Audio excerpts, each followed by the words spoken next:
Ahora, esto, ¿qué nos llama? ¿Qué nos llama?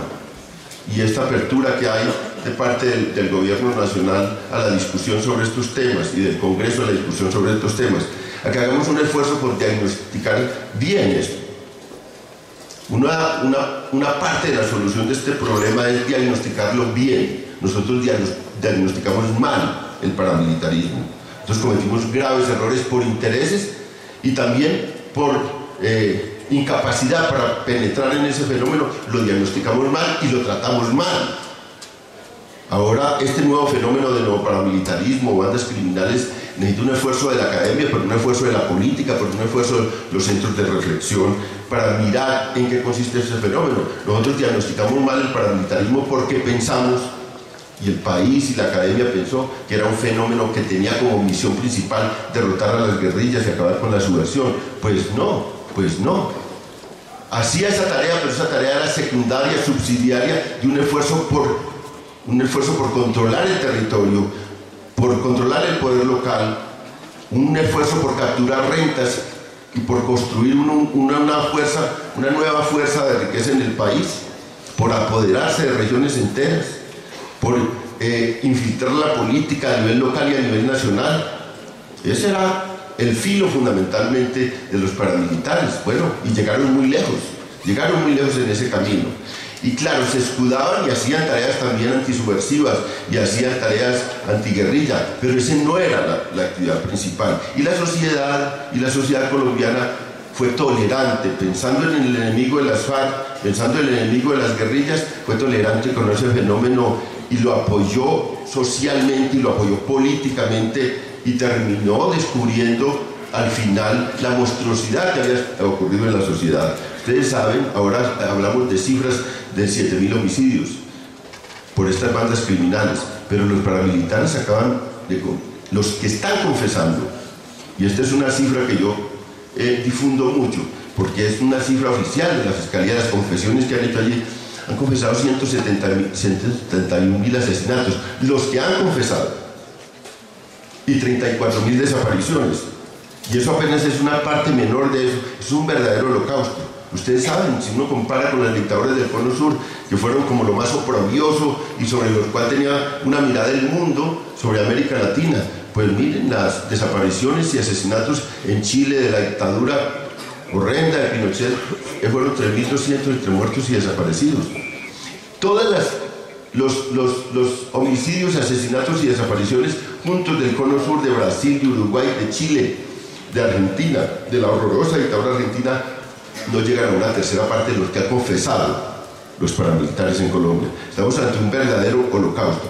Pues ahora nos enfrentamos a estas bandas criminales y tenemos que hacer un diagnóstico lo más exacto posible. Lo primero que hay que decir, y ese es un debate duro, es que tienen continuidades con los anteriores paramilitares. Buena parte de los mandos medios que dirigen estas bandas vienen de allá, pero están en los mismos territorios de los paramilitares y hacen cosas parecidas a los paramilitares anteriores. Amenazan organizaciones sociales, tienen un reto importante de influir en la política local. Nosotros que hacemos trabajo de terreno y que estamos también haciendo una investigación para efectos, digamos, de ver su incidencia en las elecciones, descubrimos ya que caminan de una manera obsesiva hacia buscar influir en esas elecciones locales, poner candidatos, mover al electorado en esa dirección. ¿Por qué? Porque ahí está en juego las redes de riqueza que han construido, están en juego los despojos de tierra que han hecho en asocio con élites locales. Van a defender de la ley de restitución de tierras, de la ley de reparación de víctimas y restitución de tierras, van a defender ese poder conquistado a sangre y fuego durante todos estos años y van a empeñar sus esfuerzos enormes por detener la acción del gobierno. Y se está viendo una cosa importante en esto, que hay que estimular y que hay que apoyar y que hay que admirar y felicitar. Ahí se está viendo una brecha entre el gobierno central y lo que es esas fuerzas locales. Se está abriendo una brecha entre lo que es el centro, con un interés que ha mostrado el presidente Santos, que ha mostrado el ministro Vargas Lleras, que ha mostrado el ministro de Agricultura, el doctor Juan Camilo Restrepo, de ir a fondo en el tema de restitución, de buscar el tema de reparación de las víctimas, de volver por esas tierras que le han despojado a los campesinos, y entonces se está abriendo una tensión enorme entre todo ese entramado local, de élites locales que resisten a eso, y el gobierno nacional, y nosotros tenemos que estar apoyando todo ese proceso del gobierno nacional, y claro, desde una posición independiente y crítica, pero viendo las diferencias que ha habido entre lo que hay ahora y lo que había antes en la vida nacional. Y esa es una de las primeras cosas de este diagnóstico que tenemos que mirar con mucha tranquilidad. La segunda es que estas bandas criminales o neoparamilitares tienen unos nexos muy fuertes, y es doloroso decirlos, y a veces uno con el debate con la cúpula militar o con el general Naranjo, pues tiene que a veces con tristeza manifestarles estas cosas.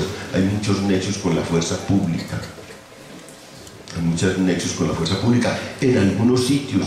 Incluso la fuerza pública, sectores de la fuerza pública utilizan una sigla para cometer crímenes y acciones y amenazas.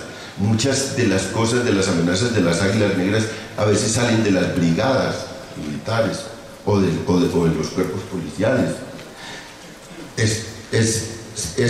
Lo que vemos en las regiones, en muchos sitios del país, es, digamos, una utilización y una cobertura. Y claro, ese es un punto de diagnóstico decisivo, porque cuando vamos a tomar determinaciones, uno ve, digamos, el esfuerzo y la conciencia del gobierno nacional en muchas cosas, pero las estrategias que los 6D que acaban de plantear, no tienen por ningún lado el tema de romper los nexos entre agentes del Estado, fuerza pública y bandas criminales. Y este es un tema decisivo, porque los paramilitares colombianos crecieron, se convirtieron en ese monstruo en la relación que tenían con agentes del Estado, no solo militares y fuerza pública. En ese caso era una relación impresionante con élites regionales y con políticos. Y es que un Estado híbrido, un Estado donde hay instituciones sanas, personas comprometidas con la democracia y con el Estado de Derecho, pero también de arriba abajo hay una multitud de personas en alianzas con ilegales o instituciones enteras comprometidas con fuerzas ilegales. Es muy difícil superar, digamos, los fenómenos de violencia que tenemos en el país, y ese es otro punto clave del diagnóstico. La otra cosa es el otro tema sobre las estrategias y el acercamiento a estos grupos. Estas son estructuras criminales grandes que han aprendido, tienen un know-how de todo el proceso de la violencia en Colombia. Y claro, ahora hay un esfuerzo muy grande por golpear cabecillas, por golpear a los líderes. Y esa que es una estrategia que dio resultado en los años 60 con las bandas o con los bandoleros de los años 60, donde el Estado hizo una estrategia de ir por chispas, de ir por sangre negra, de ir por... incluso mucho del lenguaje de hoy frente a las bandas criminales tiene un parecido con el lenguaje que utilizaba para eso y que fue efectivo. Hoy en día esa estrategia de poner la mirada sobre los grandes jefes criminales es insuficiente. No quiere decir que no tengan un efecto, pero es muy insuficiente, porque lo que hay es que descubrir el entramado de todas estas fuerzas criminales y su relación con la política, con la fuerza pública y con el conjunto de la sociedad. Entonces ese es otro elemento del diagnóstico que nosotros hemos estudiado con mucho cuidado. Ahora, nosotros estamos apenas también aproximándose a estas formas de criminalidad. Nosotros no decimos que tenemos un conocimiento total de esto.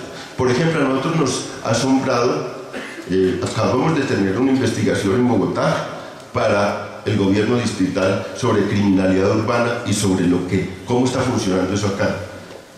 Bueno, descubrimos que en el tema del narcomenudeo, en el tema de intensificar el tráfico interno.